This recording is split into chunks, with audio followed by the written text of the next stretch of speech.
Food കഴിച്ചതിന് ശേഷം ഒരു മധുരം അത് നിർബന്ധമാണ്. അങ്ങനത്തെ ചിലരൊക്കെ നമ്മളെ ഇടയിലുണ്ടല്ലേ. വായോ ഈസി ആയിട്ടുള്ള കേസരി ഉണ്ടാക്കാം നമുക്ക് കേട്ടോ. അപ്പോൾ അതിന് വേണ്ടി ഞാൻ ഒരു കപ്പ് റവയാണ് എടുത്തിട്ടുള്ളത്. നന്നായി റോസ്റ്റ് ചെയ്ത് വെക്കണം കേട്ടോ.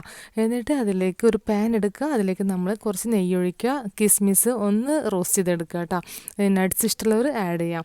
പിന്നെ ഞാൻ സെയിം പാനിൽ തന്നെ ഒരു കപ്പ് റവയ്ക്ക് 3 കപ്പ് വെള്ളമാണ് എടുത്തിട്ടുള്ളത്. തിളച്ച് വരുമ്പോൾ അതിലേക്ക് ഞാൻ റോസ്റ്റ് ചെയ്തിട്ടുള്ള റവ ഇട്ട് കൊടുക്കുന്നുണ്ട്. പെർമിറ്റഡ് ഫുഡ് കളർ ആഡ് ചെയ്തിട്ടുണ്ട്. ഒരു ഭംഗിക്കും കൂടെ വേണ്ടിയിട്ടാണ് ഞാൻ ആഡ് ചെയ്തത്. പിന്നെ ഒരു കപ്പ് ഷുഗറും കൂടെ ആഡ് ചെയ്ത് കൊടുക്കുക. നന്നായി മിക്സ് ചെയ്ത് കൊടുക്കണം കേട്ടോ. എന്നിട്ട് നമ്മൾ റോസ്റ്റ് ചെയ്ത് വെച്ചിട്ടുള്ള ആ ഗീയും കിസ്മിസും കൂടെ ആഡ് ചെയ്ത് കൊടുക്കുക. നട്ട്സ് ഇഷ്ടമുള്ളവർക്ക് ആഡ് ചെയ്യാം കേട്ടോ, ഞാൻ പിന്നെയും പറയുകയാണ്.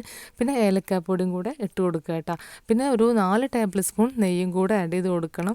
പിന്നെ ഇത് കേസരി എന്ന് പറയുമ്പോൾ അത്യാവശ്യം നെയ്യും മധുരമൊക്കെ ഉള്ള സാധനമാണല്ലോ. പിന്നെ ഒരുപാടൊന്നും കഴിക്കണ്ട. ഒരു ഫുഡിന് ശേഷം ഒരു 2 ടേബിൾ സ്പൂണൊക്കെ ഒരു ഹലുവ പോലെ എടുത്ത് കഴിക്കാൻ പറ്റിയൊരു സെറ്റായ സാധനമാണ് കേട്ടോ.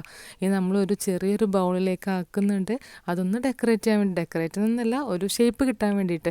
നല്ല സോഫ്റ്റ് ആയിട്ടുള്ള കേസരി റെഡി ആയിട്ടുണ്ട് കേട്ടോ. എല്ലാവരും ട്രൈ ചെയ്ത് നോക്കുക. കാരണം എക്സ്പെൻസീവ് ആയിട്ടുള്ള ഐറ്റംസ് ഒന്നും ഇതിലില്ലല്ലോ അല്ലേ. അപ്പോൾ എല്ലാവർക്കും ഇഷ്ടമായിട്ടുണ്ടെങ്കിൽ ഒന്ന് ലൈക്ക് ചെയ്യുക, ഇഷ്ടമായിട്ടില്ലെങ്കിൽ ഡിസ്ലൈക്കും ചെയ്യണം കേട്ടോ. നെക്സ്റ്റ് വീഡിയോ ആയിട്ട് കാണുന്നവരേക്കും ടാറ്റാ.